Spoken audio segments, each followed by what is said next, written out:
Thanks for watching. I'm Margot Kinberg, and this is In the Spotlight, a closer look at a crime novel.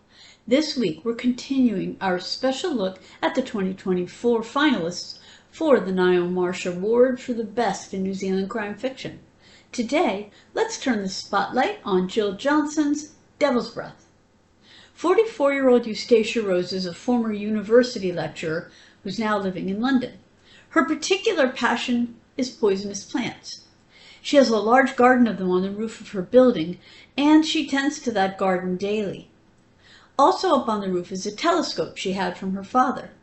She isn't particularly nosy. In fact, she lives a solitary life and likes it that way.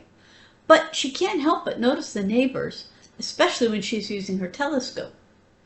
She especially notices one of her neighbors, a young woman she nicknames Psycho. One night, she hears Psycho scream and looks through the telescope just in time to see that the woman has been injured. Over the next few weeks, Eustacia keeps track of the woman's visitors, of whom there seem to be a lot. There are 4 in particular that she notices, all of them men. She considers them toxic, so she nicknames each one of them with the name of one of her toxic plants. One day, she's especially concerned about Psycho and follows her, eventually introducing herself. She learns that the woman's name is Simone and that she is Brazilian. The two women begin to talk and form a sort of neighborly connection. Shortly after this, Simone goes missing. Eustacia is very concerned, but she can't really find a clue as to where Simone has gone. What she does find, though, leads her to believe that Simone may be in grave danger. The police aren't very helpful, even after she speaks to them. That is, not until there's a murder.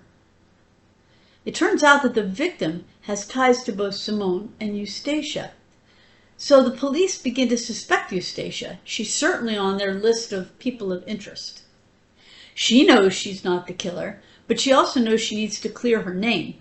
She sets out to do just that, and soon finds herself in more danger than she knew. In the end, she finds that this murder is tied to much bigger things.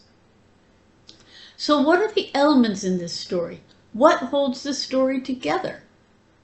Eustacia is an expert in poisonous plants, so there's information about a variety of toxic plants, what their effects on people are, and so on.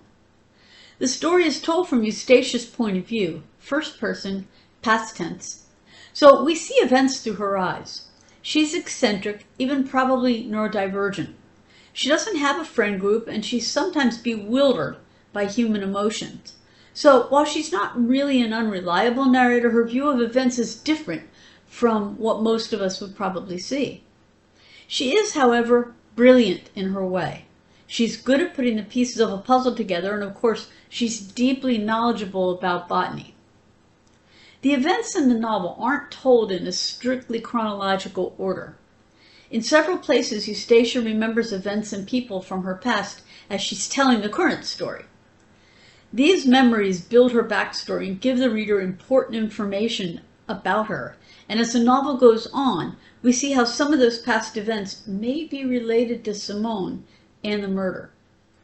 With the help of one of her other neighbors, Eustacia finds out much of the truth through deduction and some of the evidence that she finds.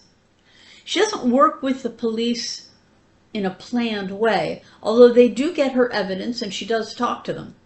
In fact, the story has an interesting relationship between the amateur sleuth and the police. Devil's Breath is the story of conspiracy, murder, and ties to earlier crimes.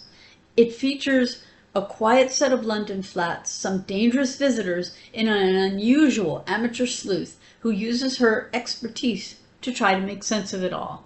This has been In the Spotlight. I'm Margot Kinberg. Thanks for watching.